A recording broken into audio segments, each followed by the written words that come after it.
Ramusdas, Koperasi Desa Merah Putih, Desa Pesawahan, menyanyikan lagu kebangsaan Indonesia Raya.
Sambutan Kepala Desa Pesawahan Bapak Wasito. Untuk itu Bapak Ibu semuanya, sehat itu mari kita syukuri bersama. Hari ini kita berkumpul bersama dan rupa-rupanya isu yang lagi viral ya, isu yang lagi viral hari ini di medsos, di media televisi, terus di kalangan masyarakat ramai. Apa itu? Koperasi Desa Merah Putih. Belum ada BUMDes, harus desa itu ada koperasi yang dinamakan Koperasi Desa Merah Putih. Itu instruksi dari Bapak Presiden kita Pak Prabowo bahwa setiap desa di wilayah seluruh Indonesia harus terbentuk dan berdiri sebuah koperasi yang dinamakan Koperasi Desa Merah Putih, yang nantinya akan disampaikan oleh teman-teman tim dari kecamatan apa itu Koperasi Desa Merah Putih. Yang prinsipnya yang terpenting pada tim ini saya sudah persiapan teman-teman anak-anak kita, calon-calon pengurus dan pengelola Koperasi Merah Putih. Ini putra-putra desa terbaik saya pilih dari ujung wetan sampai dengan ujung gunung. Ada Mas Kosa, ya, ada Mas Rahmat, kemudian Mas Azhar, dan juga peserta perempuan juga saya hadirkan. Ini sudah kita pilih yang nantinya bisa untuk dijadikan pengurus, nanti juga dijadikan pengelola terkait dengan Koperasi Desa Merah Putih. Sudah kami siapkan. Kemudian Bapak Ibu semuanya, Koperasi Desa Merah Putih itu adalah instruksi Presiden Impres nomor 9 tahun 2025. Ini masih kenes-kenes, dan mau tidak mau, suka tidak suka, kita harus mendirikan Koperasi Desa Merah Putih.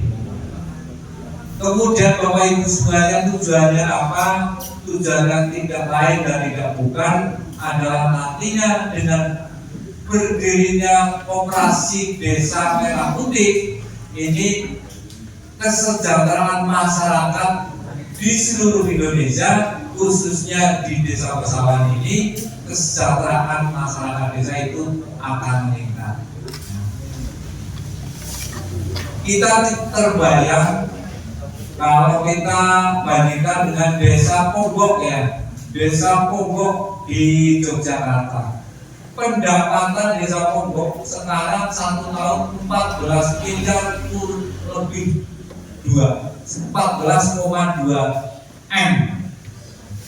Hasil dari dia punya sumber alam yang luar biasa, yang dikemas dalam suatu daerah pariwisata, sehingga pendapatan devisa dan bisa mendongkrak pendapatan asli desa 14,2 miliar.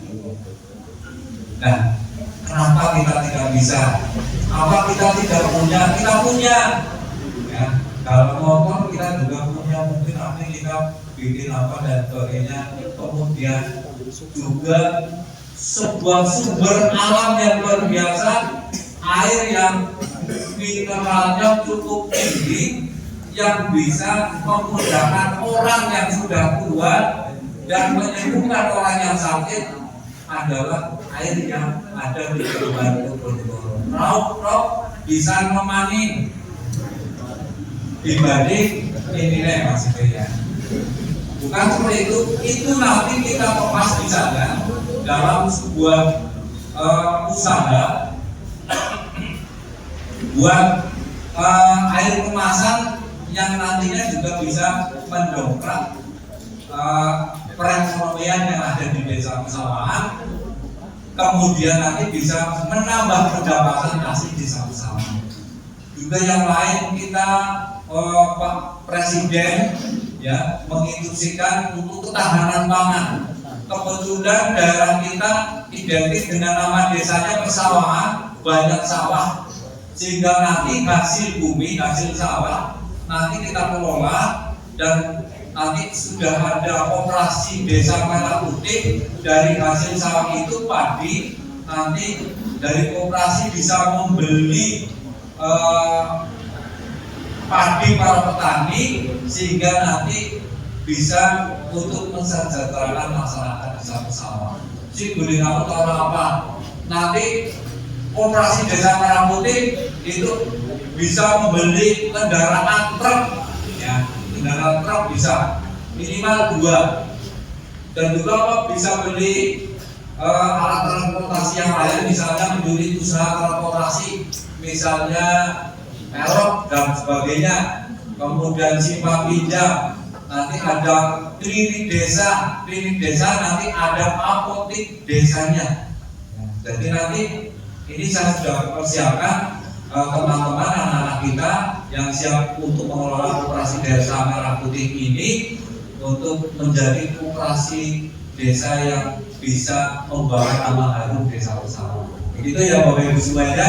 Sambutan tim dari Kecamatan Binangun. Koperasi Merah Putih adalah untuk meningkatkan kesejahteraan masyarakatnya, supaya masyarakat itu bisa di koperasi itu kan modal dari anggota, hasilnya untuk anggota seperti itu. Ya, jadi mampu untuk mengelola perekonomian di desa tersebut.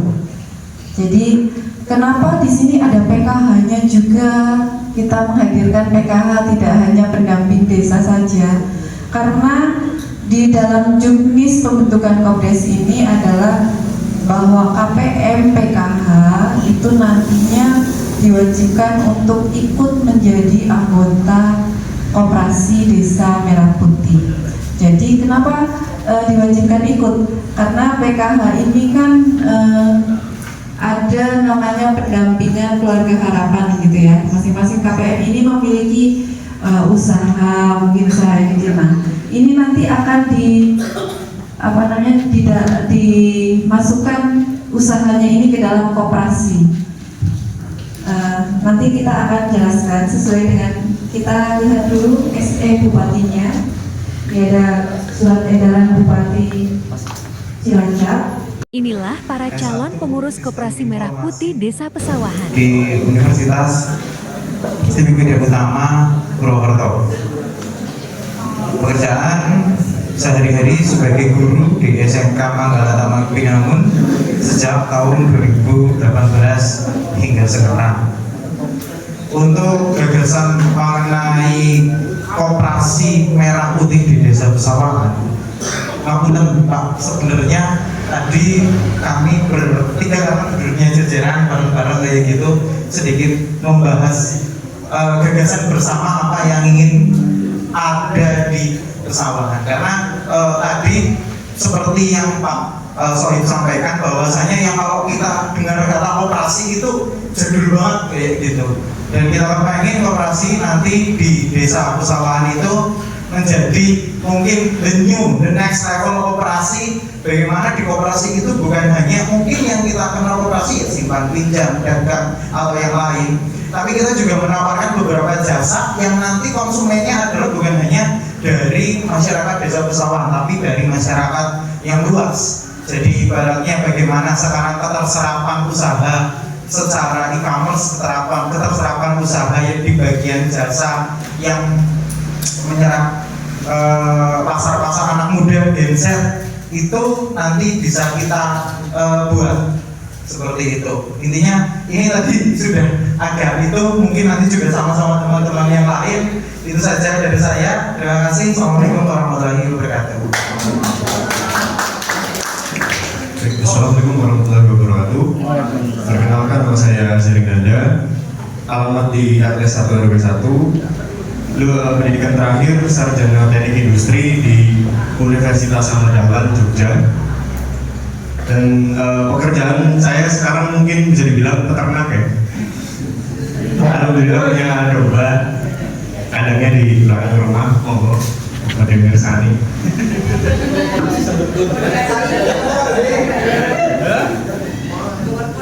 Bukan modeling, monggo. Ada modus mani. Gagasan mengenai koperasi, sami tadi sudah dibahas bertiga sama Mas Rosa dan Mas Rahmat, bahwa kita itu harus pandai-pandai menganalisa apa yang dibutuhkan oleh masyarakat dan ada di sekitar masyarakat kita. Begitu aja dari saya. Terima kasih. Assalamualaikum warahmatullahi wabarakatuh. Assalamualaikum warahmatullahi wabarakatuh. Nama saya Rahmat Kurniawan, alamatnya di RT 3 RW 2 untuk pendidikan terakhir di Manajemen Informatika BSI Purwokerto, Bina Sarana Informatika Purwokerto. Ini tadi teman-teman sudah menyampaikan terkait gagasan, dan terus yang pengen saya sampaikan terkait permodalan. Tadi saya dengar dari pelaksana awal dari Pak Kades kan ada 3-5 miliar. Ternyata ketika ada info dari pihak kecamatan, ternyata 3-5 miliar itu khusus untuk simpan pinjam, dan dananya itu bukan dana hibah tapi dana pinjaman dari Bank Jateng. Ini kan sama saja kayak Bank Jateng sedang rekrut mantri tapi tidak membiayai gajinya. Ya, jadi itu kan berarti Bank Jateng suruh kita masih pinjaman. Kalau ada apa-apa ketemunya ke koperasi, bukan dengan orangnya langsung. Lah itu kan sama saja jadi beban kita. Itu jadi kalau memang akhirnya yang 3-5 miliar itu dari Bank Jateng itu sifatnya pinjaman, mending tidak usah diambil saja, karena itu menjadi beban untuk kita. Ya, jadi kalau ada tunggakan, ya misal koperasi diizinkan untuk agunan, tapi ini kan kita sama-sama warga pesawahan ya. Ini kita juga belum tahu koperasinya nanti sistemnya terbuka atau tertutup. Kalau terbuka kan berarti cuma dari dinas koperasi pengawasannya kan. Kalau terbuka berarti kan sudah dari OJK ya. Nah itu kalau nantinya jadi apa? Jadi beban untuk kita 3-5 miliarnya yang tidak usah. Tapi kalau simpanan pokok itu 50-100 ribu.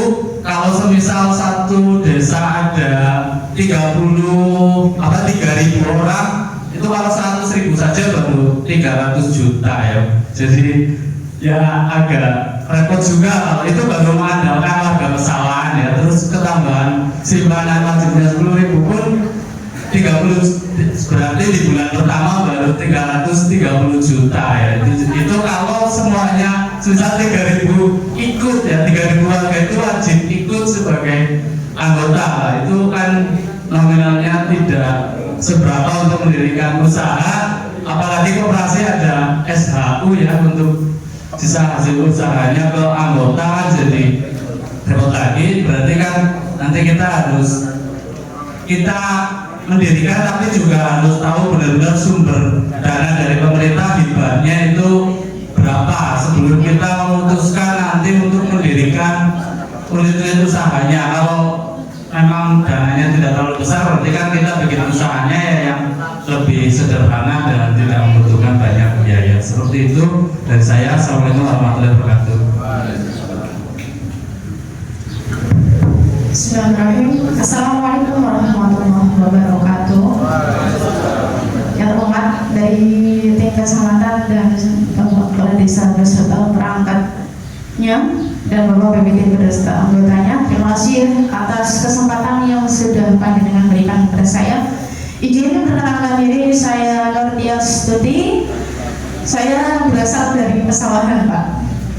RT 11 RW 5, Jalan Ring Tutul. Untuk pendidikan terakhir, saya sarjana hukum tata negara di Institut Kemisan Negeri Purwokerto. Alhamdulillah untuk hari ini masih diberikan kesempatan mengajar anak-anak di SMP 10 November Binangun. Terima kasih untuk kesempatan ini. Sedikit yang akan saya sampaikan sudah diwakili oleh teman-teman semuanya. Saya hanya ingin menyampaikan karena ini juga bagian dari pemerintahan, di mana government to the people by the people for the people, di mana pemerintah itu oleh rakyat, untuk rakyat, dan dari rakyat. Otomatis apapun yang kita kerjakan itu akan kita kembalikan kepada rakyat. Jadi diperlukan adanya SDA, sumber daya alam dan sumber daya manusianya. Oleh karena itu, bagi siapapun nanti yang menjadi penggerak di koperasi dan anggotanya, sebisa mungkin menjadi SDM yang amanah, jujur, dan berusaha optimal mungkin untuk rakyat. Dan kita kelola apa yang ada di pesawahan. Semoga SDA yang ada di pesawahan bisa dikelola dengan baik, bisa dipercaya dengan baik, sehingga bisa bermanfaat untuk semuanya. Mungkin itu saja. Mohon maaf. Assalamualaikum warahmatullahi wabarakatuh. Assalamualaikum warahmatullahi wabarakatuh. Perkenalkan, nama saya Dwi Pitaloka Hartono, alamat Pesawahan RT 1 RW 1. Untuk pendidikan terakhir saya SMA Bapak Ibu. Tolong di sini. Untuk pekerjaan saya pengacara, pengangguran banyak acara Pak Bu. Sekian, terima kasih. Terima kasih sudah menonton.